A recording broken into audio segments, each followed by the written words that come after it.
Dear teachers, welcome to JSN English Learning. We are with Ralph Waldo Emerson, the American scholar. This was a lecture delivered by Ralph Waldo Emerson. And Ralph Waldo Emerson என்ன சொல்றாரு அப்படின்னா, the American scholar, an independent thinker of America, he is not dependent on European thought pattern. இவர் என்ன பண்றாங்க, he has to be formed. He has to be formed in 3 different schools. One is nature, நம்ம அதை பார்த்துட்டோம். The second one is a scholar should learn from the past. But how should he learn from the past? He should not celebrate the past just like that. He should learn from the past and he should become an individual thinker. கடந்த காலத்தையே குடிச்சு தொங்கிக்கிட்டு இருக்க கூடாது. கடந்த காலம் நடந்து வந்த பாதையை திரும்பி பார்க்கணும். ஆனா அதையே நினைச்சு என்ன பண்ணக்கூடாது. We should not wallow there. கடந்து வந்த பாதையை திருப்பி பார்த்துட்டு எதிர்காலத்தை நோக்கி பயணம் போறதுதான் ஒரு ஸ்காலருக்கு அழகு அப்படின்னு நமக்கு சொல்ல போறாரு. அதுதான் இந்த section. Are you there, teachers? Did you get that? Yes, sir. In this section, author is going to tell us how should we look at the past, how should we look at books அப்படின்னு நமக்கு சொல்ல போறாரு. Okay, and the mind of the past எது சொல்றாரு அப்படின்னு கேட்டீங்க. He speaks about literature, he speaks about art, he speaks about the institutions which actually propagate literature. And கடந்த காலம் நம்ம கிட்ட எப்படி சார் இருக்கு அப்படின்னா, in the form of literature, in the form of art, in the form of institution. Okay, these are the representatives of the past. இதை நம்ம எப்படி பார்க்கணும் அப்படின்னு நமக்கு சொல்லி கொடுக்க போறோம். Now, he is going to speak about what are books பத்தி ரால்ஃப் வால்டோ எமர்சன் என்ன சொல்றாரு அப்படின்னா, he calls the book as the mind of the past. What are books? How does he define book?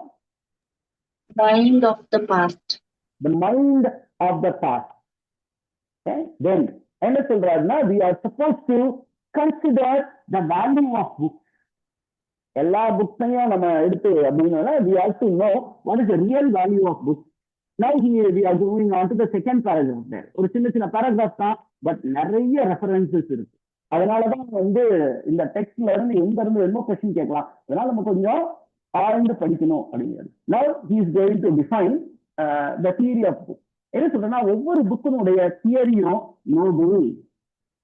The theory of books is something great. It is to be respected. A book is very, very important.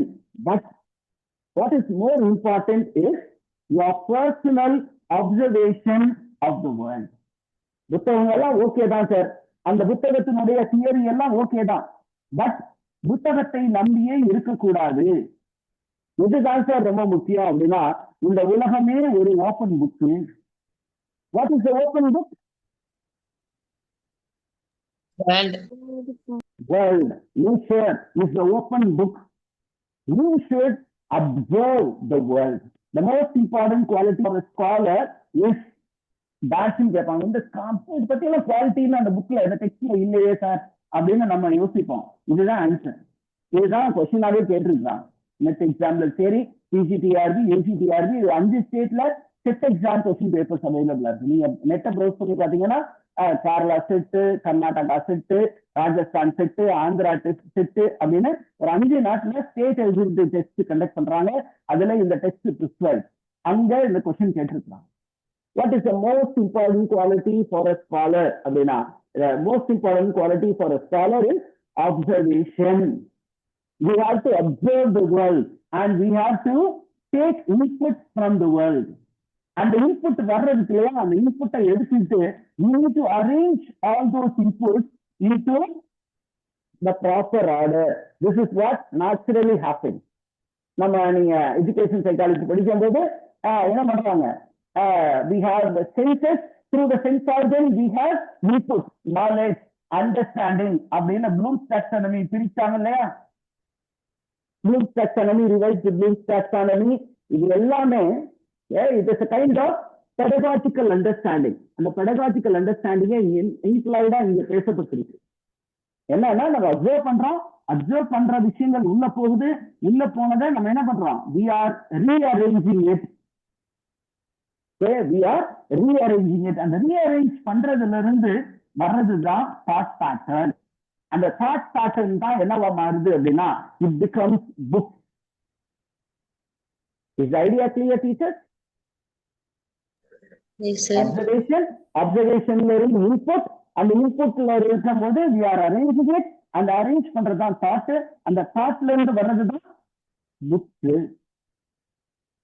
Okay, அப்ப what are books அப்படின்னா books are the output of observation, and observation going into a particular arrangement, and that arrangement becomes a noble thought. It becomes a noble thought. இப்ப அடுத்த point அவர் என்ன சொல்றாரு அப்படின்னு கேட்டீங்கன்னா, there is a normal misunderstanding. என்ன அப்படின்னு கேட்டீங்கன்னா, we people misunderstand books. என்ன misunderstand அப்படின்னா, books are immortal. அது கடவுள் மாதிரி சார், அவரு தான் சார் எனக்கு கடவுள், அந்த பத்தி எழுதினவர் தான் கடவுள், அந்த புத்தகம் தான் சார் கடவுள் அப்படின்னு we try to celebrate books. We try to attach some kind of divinities to certain books. This is wrong. ஒரு கடவுள ஒரு புத்தகத்தை கடவுளாக பார்ப்பது, ஒரு புத்தக எழுத்தாளரை கடவுளாக பார்ப்பது என்பது தவறு. எல்லா புத்தகத்திலையும் குறைகள் இருக்கத்தான் சார் செய்யும். எந்த புக்குமே கடவுளாக முடியாது, எந்த எழுத்தாளருமே கடவுளாக ஆக முடியாது அப்படின்னு சொல்றதுக்கு ஒரு எக்ஸாம்பிள் சொல்ல போறாரு. என்ன எக்ஸாம்பிள் அப்படின்னா, he is making an analogy. What is the analogy? The analogy of air pump and vacuum. Air pump and vacuum. What is it, air pump and vacuum? அப்படின்னா vacuum அப்படின்னா a space which is without air அப்படின்னு ஒரு சில விஷயங்கள் இருக்குன்னு science சொல்லுது. காற்றே இல்லாத குடுவை vacuumனு சொல்றது. அப்ப உள்ள இருக்கிற காற்று எல்லாத்தையும் உறிஞ்சி வெளியில எடுத்துட்டோம், உண்மையாலுமே எல்லா காற்றும் வெளியில வந்துருமா அப்படின்னு கேட்டா சயின்டிஸ்ட் சொல்றாங்க, இல்ல சார் அதுல ஏதாவது ஒரு 0.1 or 2% ஏர் இருக்கும் அப்படிங்கும் போது அப்படி சொல்றாரு. எல்லா புத்தகத்திலையுமே எரர் இல்லாமல் இல்லை.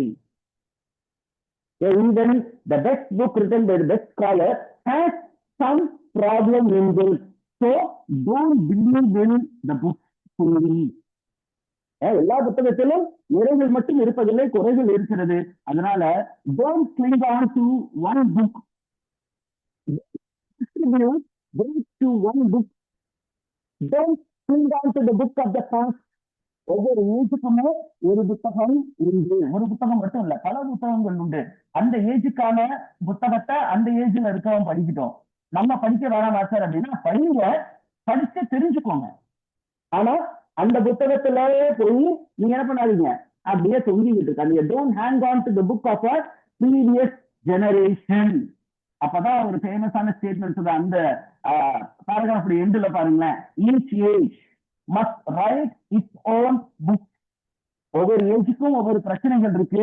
அந்த பிரச்சனையை என்ன பண்றது, அந்த பிரச்சனையை அட்ரஸ் பண்றதுக்கு ஒரு புத்தகம் எழுதி ஆக வேண்டும். And each generation for the next succeeding, the book of an older age will not fit for another generation. இப்ப இது எதை சொல்ல வர்றாரு அப்படின்னா, he is speaking about the book and the context. Every book comes out of a context. நீங்க ஒரு சின்ன example சொல்றேன்னு, இப்ப ஈவி ராமசுவாமி பெரியார் ஒரு பெரிய பெண்ணியவாதி வச்சுக்கோங்களேன். அவரு ஒரு புத்தகம் எழுதினார். என்ன புத்தகம் எழுதினாரு, பெண் ஏன் அடிமையானால் அப்படின்னு. அந்த புத்தகம் அவர் வாழ்ந்த காலகட்டத்துல ஒரு கான்டெக்ட்ல எழுதப்பட்டது. அதுல இருக்கக்கூடிய ஐடியாலஜி கான்டெக்டுக்கு இருந்தது. இன்னைக்கு அதுல இருந்து ஒரு சில ஐடியாஸை எடுத்துக்கலாம் முடியல, அத அப்படியே ஒரு பைபிள் மாதிரி பாக்குறது என்பது தவறான விஷயம். இன்னைக்கு இருக்கிற காலகட்டத்தில் இன்னைக்கு பெண்களுக்கு இருக்கக்கூடிய பிரச்சனையை அட்ரஸ் பண்றதுக்கு இன்னைக்கு இருக்கக்கூடிய எழுத்தாளர்கள் அவர்களுடைய சிந்தனைகளை கொடுப்பார்கள். கடந்த காலத்துல இருந்து நீங்க இன்புட் எடுத்துக்கலாம், ஆனா கடந்த காலத்து இன்புட் தான் பெருசுன்னு யோசிக்கிறது. இட் இஸ் அதுதான் அடுத்த பாராகிராஃப்ல சொல்றாரு. If you attribute greatness to a particular thought by a particular person of the past, it is a great mischief. நீங்க பண்ணக்கூடிய பெரிய கோமாளித்தனம் அதுதான். attaching sacredness to a particular thought. Certain books என்ன பண்றான், these books are not to be questioned. ஒரு சில நடிகர் வந்து நம்ம ஹீரோ கடவுளா பார்க்க ஆரம்பிச்சோம். அப்ப அவங்களுடைய படத்தை வந்து கிரிட்டிசைஸ் பண்ணா, எந்த தலைவர் படத்தையா நீ கிரிட்டிசைஸ் பண்ற? தலைவர் வந்து எப்பொழுதுமே டிஸ்டர்பன்ஸா கொடுப்பாரு. இப்படி யோசிக்கிறது முட்டாள்தனம், மடத்தனம், இட் இஸ் மிஸ்டேக் அப்படின்னு யார் சொல்றா? Doctor Gerald Ralph Waldo Emerson சொல்றாரு. Don't indulge in hero worship. No book is absolute. No book is beyond question. All books are to be questioned. எல்லா புத்தகத்தையும் நீங்க என்ன பண்ணணும், ஈக்குவரிக்குள்ளார கொண்டு வரணும், கொஸ்டின் பண்ணணும். கொஸ்டின் பண்ணாம நீங்க ஒரு புக்கை அப்படியே செலிப்ரேட் பண்ணீங்கன்னா it is a criminal act அப்படின்னு சொல்லிட்டு என்ன சொல்றாரு, you should not become bookworm. You should not become bookworm. அதுதான் ஒரு பெரிய ப்ராப்ளம். என்ன அப்படின்னா, in America or in Europe, in India, there are a group of people who become mere thinkers, mere readers. They are indulged in the mischief of attributing greatness to one particular book. அந்த book தான் sir, அது scripture sir. அந்த ஸ்கிரிப்சரை நம்ம கேள்வி கேட்க கூடாது sir. அதெல்லாம் dogmas. டாக்மாஸ்னா things that are not to be questioned. நீங்க ரிசர்ச்சே பாருங்க, சீக்ரெட் டெக்ஸ்ட்னு ஒரு சில டெக்ஸ்ட் நம்ம வச்சிருக்கோம். அதுல வந்து நீங்க என்ன பண்ணக்கூடாது, ரிசர்ச் பண்ணக்கூடாதுன்னு சொல்லிட்டாங்க. Theological research okay, but academic research பண்ணக்கூடாது. ஏன் அப்படின்னா நீங்க கிரிட்டிசைசிங் தி டெக்ஸ்ட். அந்த கிரிட்டிசிசத்தை அக்செப்ட் பண்ணிக்க மாட்டாங்க. Because it is divine, it was actually inspired work. அதனால நீங்க அதுல இருந்து ரிசர்ச் பண்ணக்கூடாதுன்னு சொல்லிருக்கோம். அப்ப don't have blind admiration for books. Blind admiration is equal to hero worship, and American scholars should not indulge in hero worship. The third state in record is that children are taught to learn the world in the library. அதுதான் அமெரிக்கால இருக்க பெரிய problem சொல்றாங்க. இங்க வந்து நீங்க லைஃப பத்தி தெரிஞ்சுக்கணும்னா நீங்க என்ன பண்ணணும், you should not be inside library, you should be in the world, learn from the world. அதனாலதான் பாத்தீங்கன்னா ஃபாரினர்ஸ்லாம் என்ன பண்றாங்க, ஒரு 3 மாசம் படிக்கிறாங்க, அதுக்கப்புறம் உலகம் சுற்றும் வாலிபர்களாக மாறி வேர்ல்ட போய் சுத்தி பாக்குறாங்க. நான் ஒரு ஐ ரிமெம்பர் இந்த டெக்ஸ்ட்ல பேசும் போதெல்லாம் I speak about the incident சொல்லிடுறேன். ஒரு நாள் கிளாஸ் எடுக்கிறதுக்காக நான் ஆண்டாள் வீதி பக்கம் போயிடலாம். அங்க ஒரு இன்ஸ்டிடியூட்ல எப்பொழுதும் போறது உண்டு. அங்க நான் போகும்போது அங்க ஒரு தாபா இருக்கு. அந்த தாபாவில நான் சாப்பிட போனேன். எனக்கு முன்னாடி பாத்தீங்கன்னா 2 ஃபாரினர்ஸ் சாப்பிட்டு இருக்காங்க. அண்ட் அவங்கள பார்த்தோன்னா எனக்கு ரொம்ப இன்ட்ரெஸ்டிங். தாபால உட்காந்து சாப்பிடுறாங்க. அப்போ I started picking a conversation and I came to know that these 2 young men were from United States of America and they regularly visit India, and they seem to know all the hotels and all the all the lodgings in Tiruchirappalli better than a man like me who is from Trichy. நான் பிறந்து வந்து இப்போ 44 வருஷம் ஆச்சு. எனக்கு திருச்சியில நிறைய இடங்கள் தெரியும், நிறைய ஹோட்டல்ஸ் தெரியும், நிறைய செக்இன் பண்ற பிளேசஸ் எல்லாம் தெரியும், எனக்கு ரிசார்ட்ஸ் எல்லாம் தெரியும். ஆனா என்னை விட எந்த இடத்துல எவ்வளவு சீப்பா சாப்பாடு கிடைக்கும் அப்படிங்கிறது அந்த அமெரிக்கன் மென்னுக்கு தெரியும். அப்படின்னா it is out of the experience. They know what is the price of a particular dosa. அவங்க கரெக்டா சொல்றாங்க, அண்ணா 40 ரூபாய் வச்சுக்கோங்க அப்படின்னு சொல்லிட்டு இங்கிலீஷ்ல பேசுறாங்க. அழகா அந்த தமிழ்ல பேசுறாங்க சூப்பரா. 40 ரூபாய் வச்சுக்கொள்ளுங்க அப்படின்னு சொல்லி அது ஒரு மலையாளம் ஸ்லாங்ல பேசினாங்க. ஓகே, அந்த இங்கிலீஷ் தமிழ் பேசுற மாதிரி. அப்ப they have learned a lot by traveling. புக்ல இது கொடுத்துருக்க மாட்டாங்க. ஒரு தோசையினுடைய விலை 40 ரூபாய் அப்படின்னு எங்கேயுமே எழுதி இருக்கிறார். ஆனா because of constant exposure, they know what it is. This is what Emerson is trying to tell us. Go into the world, learn from the world. ஆனா அமெரிக்கால அமெரிக்கன் ஸ்கூல்ஸ் அண்ட் யூனிவர்சிட்டிஸ் என்ன பண்ணுதுன்னா, it was creating scholars by using books. அந்த ideas clear teacher? Yes, sir. இப்ப என்ன சொல்றாங்க, அமெரிக்கால there are young men who grow up in libraries believing in their duty to accept its views. அமெரிக்கால இன்னைக்கு இருக்கக்கூடிய எஜுகேஷன் சிஸ்டம் ரொம்ப மோசமா இருக்கு அப்படின்னு ரால்ஃப் வால்டோ எமர்சன் சொல்றாரு. என்ன அப்படின்னா, இந்த ஸ்காலர்ஸ் நம்ம எப்படி உருவாக்குறோம் அப்படின்னா, அவங்கள லைப்ரரியில உட்கார வச்சு படிக்க வைக்கிறோம். அண்ட் அவங்களுக்கு என்ன மாதிரி ஒரு புரிதல் கொடுக்குறோம் அப்படின்னா, இங்க இருக்கக்கூடிய புத்தகங்கள், இதுல இருக்கக்கூடிய கருத்துக்களை நீங்க தெய்வமா பார்க்கணும் அப்படின்னு அவங்கள புக் ஒன்ஸா பாக்குறோம். அவங்க எதை படிக்க வைக்கிறோம்? we teach them Cicero. Cicero is a Roman orator, Roman politician.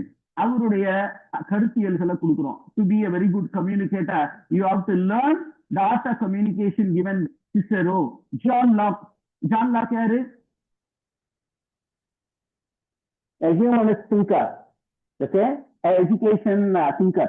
அவர் என்ன சொன்னாரு? டாப்லா ராசா, மைண்ட் இஸ் எயிட்டி ஸ்லேட்னு சொன்னாரு. இன்னொன்னு பிரான்சிஸ் பேக்கன்.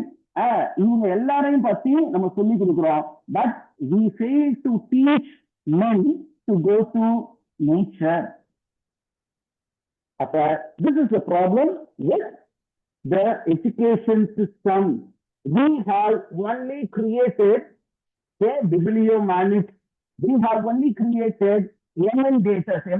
நம்ம புத்தகத்துல சைட்ல எழுதி வைப்பாங்கல்ல, நான் பண்ணிருக்கேன்ல, அந்த மாதிரி எழுதி வைக்கிறவங்க. they are called emendators. We have only created emendators. We have created only bookworms. We have not created scholars.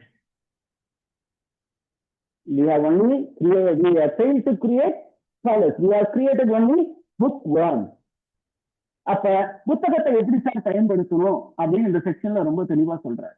Books are the best things well used and abused among the West. ரொம்ப ஃபேமஸான statement, note பண்ணி வச்சுக்கோங்க. இது 1 mark question, fill in the blank டைப்ல கேட்பாங்க. Those are the best things well used. If you use it, it is the best thing.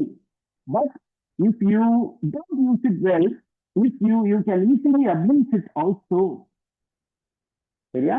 புக்ஸை நீங்க நல்லபடியாகவும் பயன்படுத்தலாம், அதை அபியூஸும் பண்ணலாம். எதுக்கு சார் புக் எழுதப்படுது அப்படின்னா, books are to inspire the mind and the heart. Is idea clear?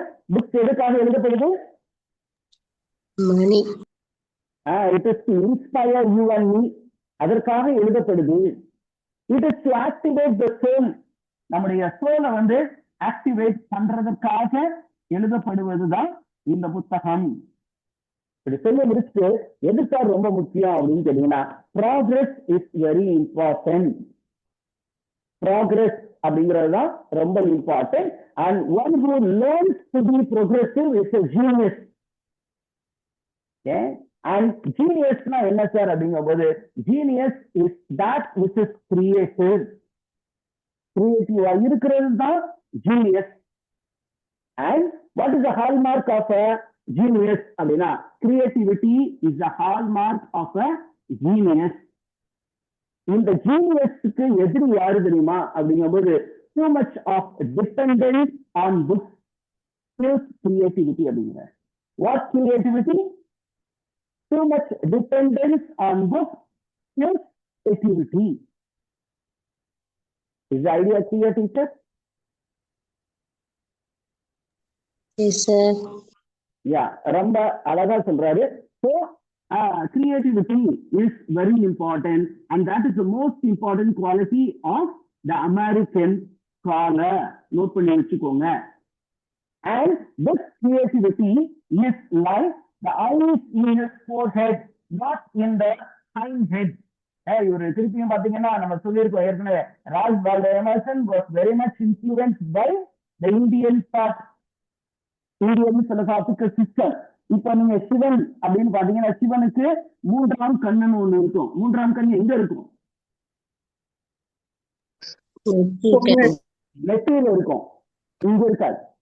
Okay, நம்ம போலீஸுக்கு தான் இங்கேயும் இங்கிட்டும் ஒரு சிங்கம் இருக்கும்பாங்க. இங்கிட்ட ஒரு சிங்கம், இங்கிட்ட ஒரு சிங்கம், இங்கிட்ட ஒரு சிங்கம், பின்னாடியும் ஒரு சிங்கம் இருக்கும். அந்த சிம்பத்துல அசோகர் சின்னத்துல இருக்கும் இல்லையா, அந்த பில்லர்ல சிங்கத்துக்கு 4 பக்கமும் பார்க்கக்கூடிய சிங்கம் இருக்கும். அது வேற ஒரு கேட்டகரி. இங்க பாத்தீங்கன்னா, ஒரு ஜீனியஸுக்கு we have a eye here right in the middle, that is called the poet's eye, the thinker's eye.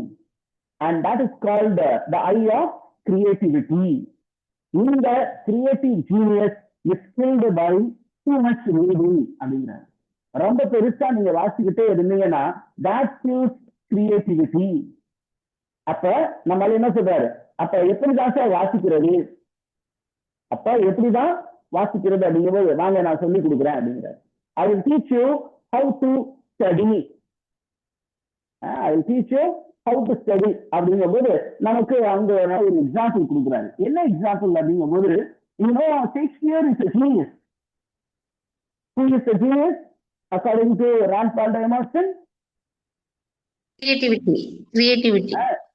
Genius இந்த இடத்துல வந்து கிரியேட்டிவிட்டி தான்.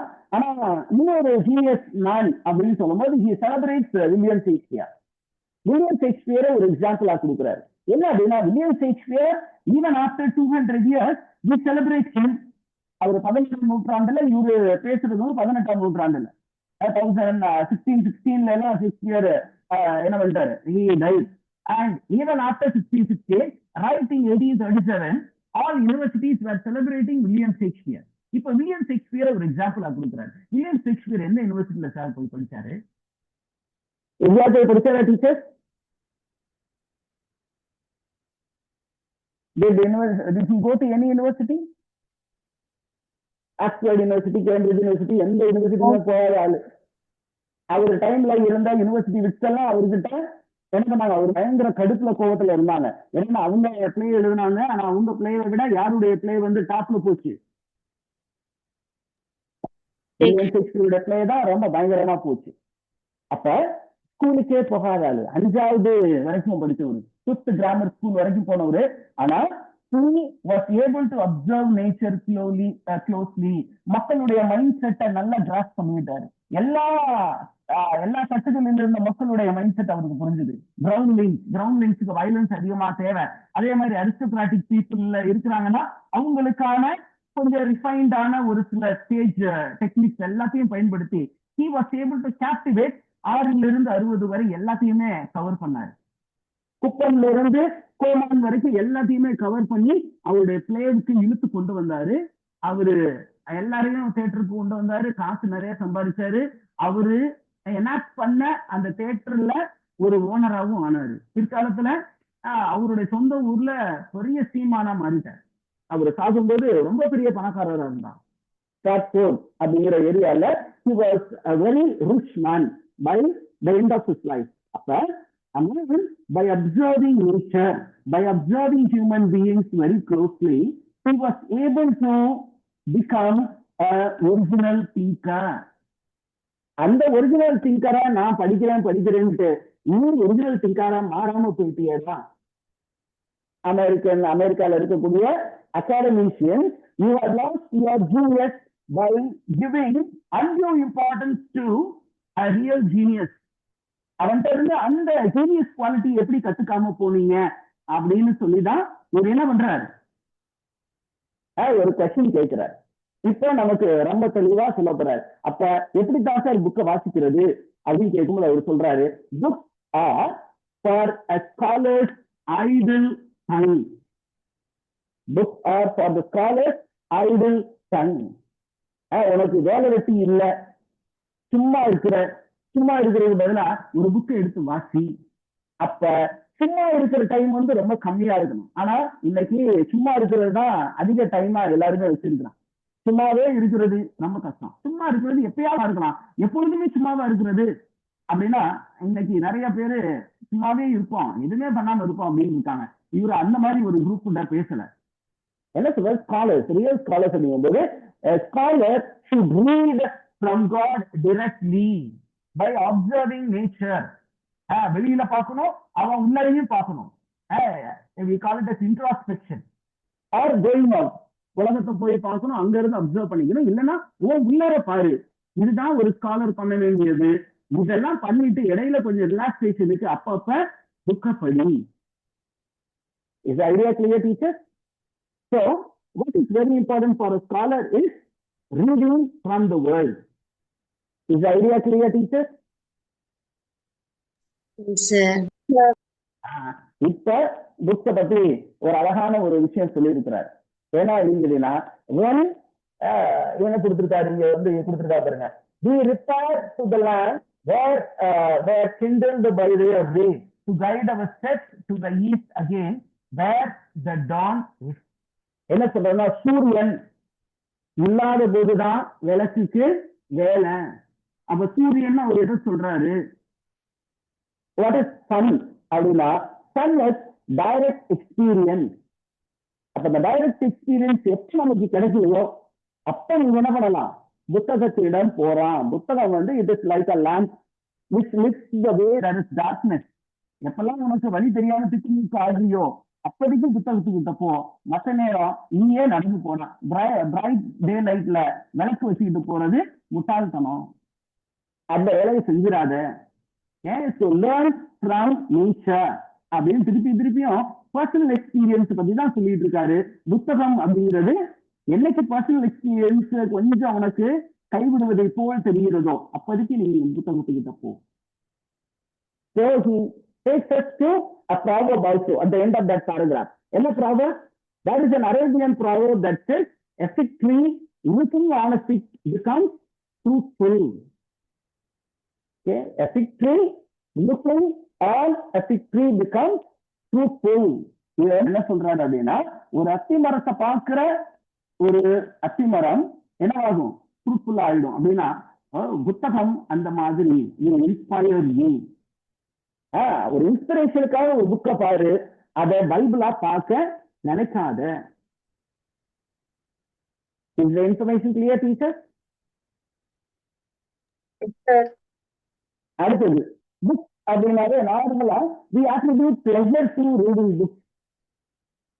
புக் வந்து பிளஷரை மட்டும் கொடுக்க கூடாது. It should also inspire you. It should give you conviction. This conviction should lead you to become a scholar. அப்படின்னு சொல்லிட்டு in this text he celebrates 3 English writers who gave lasting impression to the world. 3 writers celebrate பண்றாரு. ஏன் அப்படின்னா அவங்க எல்லாம் நேச்சரை observe பண்ணாங்க. Observe பண்ணி ஒரு கன்விக்ஷன் அவங்களுக்கு கிடைச்சு அந்த கன்விக்ஷனை உலகுக்கு கொடுத்தாங்க. and that conviction gives a lasting impression. யார் இந்த 3 ரைட்டர்ஸ் அப்படிங்கும்போது he speaks about Geoffrey Chaucer, the father of English language and literature. அப்புறம் ஒரு மெட்டபிசிக்கல் போயட். யார் அந்த metaphysical poet? Triton. Metaphysical poet வந்து ட்ரைடன். அதுக்கப்புறம் Triton the father of literary criticism. இவங்கெல்லாம் ஏன் சார் இவர் சூஸ் பண்ணியிருக்காரு அப்படின்னா they gave lifeless or timeless concept to the world. Okay, our work வந்து not just to give pleasure but to give lasting thought to the world.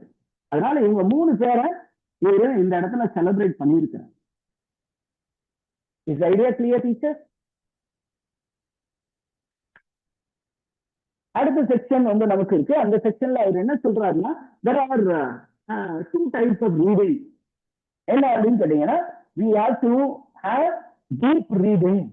நம்ம ஏற்கனவே John ரஸ்கினும் அதே தான் சொல்லியிருக்காரு. என்ன சொன்னாரு? we have to go for a deep reading. ஆழ்ந்து படிக்கணும் அப்படின்னு சொல்றாரு. இன்னொரு இம்பார்ட்டன்ட் ரீடிங் கிரியேட்டிவ் ரீடிங். என்ன ரீடிங் இருக்கணும்? Creative reading. கிரியேட்டிவ் ரீடிங்னா என்ன சார் அப்படின்னு கேட்டீங்கன்னா creative reading involves invention and labor. It involves invention and labor. So என்ன அப்படின்னா நீங்க வாசிக்கும் பொழுது ஒவ்வொரு வாக்கியத்திற்கும் என்ன பொருள்? sometimes you need to challenge while reading. அப்ப ரீடிங் அப்படிங்கிற ஆக்டிவிட்டியை வந்து ஒரு அனாலஜி கொடுக்கிறார். Reading is like being a swan. ஒரு அன்னப்பறவை மாதிரி நம்ம இருக்கணும் வாசிக்கும் பொழுது. என்ன அன்னப்பறவை என்ன பண்ணும்?